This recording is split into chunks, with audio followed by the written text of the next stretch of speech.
வணக்கம் நண்பர்களே. ஆதி பாரதி சீரியல் செம பரபரப்பா போயிட்டு இருக்குன்னே சொல்லலாங்க. பரபரப்பான கட்டத்துல பார்த்தோம்னா நம்ம ஆதி தண்ணிக்குள்ள தொப்ப குளத்துல நம்ம பாரதி மூழ்கி எழும்ப நேரத்துல தாலியை கட்டிறாங்க. ஒரு கட்டத்துல தண்ணிக்குள்ள இருந்த தாலியோடி நம்ம பாரதி எந்திரிக்காங்க. இதுல செம ஒட்டுமொத்த வேற ஓம் சக்தி அப்படின்னு சாமியை அப்படியே பரபரப்பா நினைச்சு சந்தோஷப்பட்டுட்டு இருக்காங்க. அந்த நேரத்துல தான் சாமியார் கோவப்படுறாங்க. என் மகளை இவ்வளவு சோதிச்சிட்டல, இதுக்கு காரணம் நீதானே அப்படின்னு மித்ராவை அடியில வெளுத்தெடுக்கிறாங்க. அதை பற்றிதான் இந்த வீடியோக்குள்ள பார்க்க போறோம்.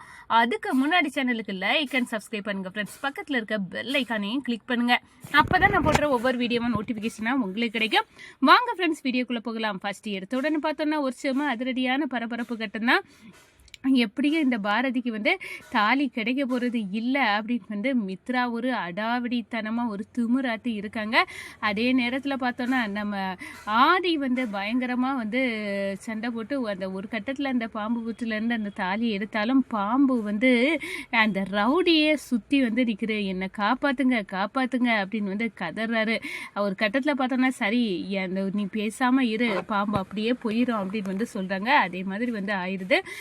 நமக்கு ஆதி அந்த தாலியை எடுத்து கொண்டு போகிறாங்க. இந்த சைடு பார்த்தோன்னா தேங்காய்களை 108 தேங்காய்களை தலையில் நம்ம இந்த பாரதி தலையில உடைக்க வச்சு அப்படியே சாமியை வேண்டி பயபக்தியோட இருக்கிறாங்க.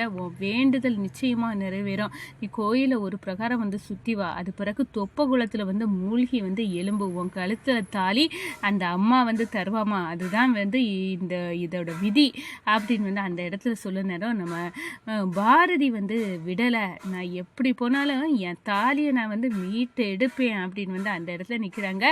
நந்தினிக்கு பயமா இருக்கு. இந்த பாரதி 108 தேங்காயையும் தலையிலே அடிச்சு உடைக்க வச்சுக்கிட்டா, அப்படி இருக்கவர் எவ்வளவு சக்தி படைச்சவா. இந்த மித்ரா தலகால புரியாம அவளை வேற எதிர்க்க தொடங்கிட்டா. நான் கூட அவளுக்கு கூட்டுக்கு நின்னதுக்கு எனக்கு என்ன தண்டனை கிடைக்க போதோ, இந்த மித்ரா ஏன் இப்படி இருக்கா அப்படின்னு நந்தினிக்கு ஒரு சைடு பாரதி கண்டிப்பா தாலியை மீட்டு எடுத்துருவா, அதுக்கு தண்டனை இந்த மித்ராவுக்கு கிடைக்க போகுது. எதுக்கு சாமி விஷயத்துல இந்த மித்ரா இப்படி ஒரு இதை அடாவடியை கையாளுறா அப்படி தெரியலையே அப்படின்னு அந்த இடத்துல பயப்பட ஆரம்பிச்சிட்டாங்க. நம்ம மித்ராவை கூட்டு இதெல்லாம் தேவையில்லை அப்படின்னு எல்லாம் சொல்லி பார்க்குறவங்க, உனக்கு ஒன்றும் புரியாது, நீ எதுக்கு இப்படி பயப்படுற, அப்படியெல்லாம் இல்லை, கண்டிப்பாக நான் இந்த பாரதிக்கு தாலி கிடைக்க விட மாட்டேன் அப்படியே செய்துட்டு இருக்காங்க.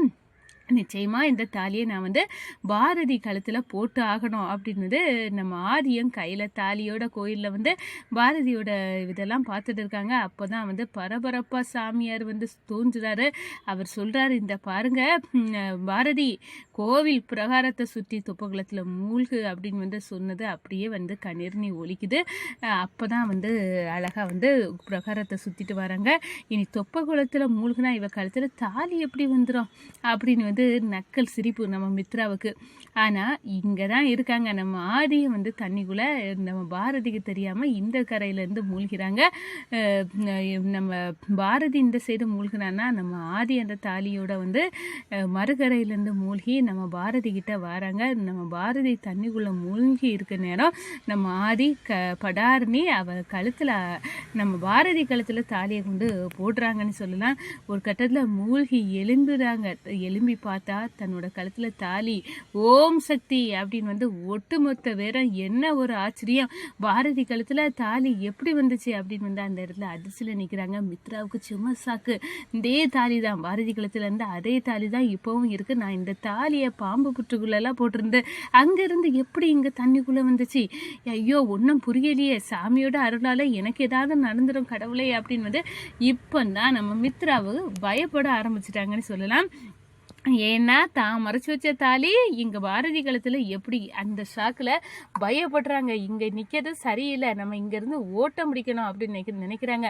மித்ராவோட பாட்டிக்கு பரவாயில்லை, இந்த காலத்துல இவ ஒரு பத்தினின்னு நிரூபிச்சுட்டா இந்த பாரதி, அவ்வளோ சாமியை வேண்டி அந்த தாலியை மீட்டெடுத்துட்டாலே கடவுளே அப்படின்னு அந்த இடத்துல பயங்கரமா இதெல்லாம் பாரதியோட திறமையில தான் வந்திருக்கு. பாரதி ஒரு பத்தினி தான் அப்படின்னு அந்த இடத்துல நினைச்சுக்கிட்டு அப்படியே எல்லா பெண்களும் சாமியை அப்படியே சத்தம் போட்டு ஓம் சக்தி ஓம் சக்தின்னு சொல்றாங்க. இது மித்ரா காதுல இடி கணங்கா விழுது. தனக்கு இனி ஆபத்து இங்கே நிற்க ஒவ்வொரு நொடியும் நம்மளுக்கு வந்து ஆபத்து சூழ போகுது அப்படின்னு வந்து போகிறாங்க. அப்போ தான் சவுண்டு போடாரு அந்த சாமியார். எங்கே நீ போக நழுவ பார்க்குற, இங்கே வாடி அப்படின்னு வந்து கூப்பிட்டுக்கிட்டு நம்ம மித்ராவுக்கு பலார் நீ கன்னத்தில் அரைகிறாங்க. நீ உனக்கு வந்து தண்டனை கிடைச்சே ஆகணும் அப்படின்னு வந்து சொல்கிறாங்க. எல்லாரும் மித்ராவை திரும்பி பார்க்காங்க. உன் கழுத்தில் அவன் பாரதி கழுத்தில் வந்து தாலியை பறிச்சது யாரு என்னன்னு எல்லாம் சகலமும் அறிவேனா, நீ செய்கிற தப்புக்கு தண்டனை உண்டு, எங்கே போகிறா, நீ வந்து ஒரு பத்னியையே சோதிக்க பார்த்துட்ட அப்படின்னு வந்து அந்த இடத்துல அடின்னு அடித்து விழுக்கிறாங்க.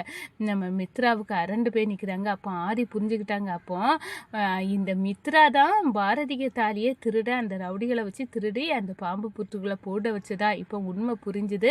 அப்போ மித்ரா எனக்கு உண்மை தெரிஞ்சிருக்கு, என்னோட பொண்டாட்டி தான் பாரதி அப்படின்னு தெரிஞ்சுதான் அவ இந்த வேலையை பண்ணியிருக்கா நம்ம பாரதிக்கு எதிரா அப்படின்னு வந்து அந்த இடத்துல நினைக்கிறாங்க. நந்தினி, கடவுளே, நான் மித்ரா கிட்ட படிச்சு சொன்னேன், அவ கேட்கல, அவ இப்படி ஒரு வேலையை பண்ணி இப்படி ஒன்று ஆயிடுச்சு, மன்னிச்சிருங்க கடவுளே, நான் வந்து இதுக்கு உடந்த கிடையாது, அவட்ட சொல்லி பார்த்தேன், அவளை திருத்தணும்னு நினைச்சேன், ஆனால் அவள் திருந்தலை, நான் எந்த தப்பும் செய்யலை, என்னை மன்னிச்சிருங்க, நான் வந்து ஏற்கனவே பாரதியோட அந்த பக்தியை நான் கண்டிருக்கேன், அவள் அன்னைக்கு ஒரு நாள் சாமியாடி அவள் வந்து சுலாயுதத்தை எடுத்து காட்டு நீ காட்டுனதை என் கண்குளிராக பார்த்து இந்த விபரீத வேட்டு வேண்டாம் அப்படின்னு வந்து நான் தடுத்து பார்த்தேன், ஆனாலும் அவள் கேட்கல, இப்போ என்னை மன்னிச்சிரு அப்படின்னு வந்து நந்தினி வந்து வேண்டிக்கிட்டாங்க. நம்ம மித்ராவுக்கு செம அடி, இப்படி ஆகி போச்சு அப்படின்னு வந்து சொன்னாரோ.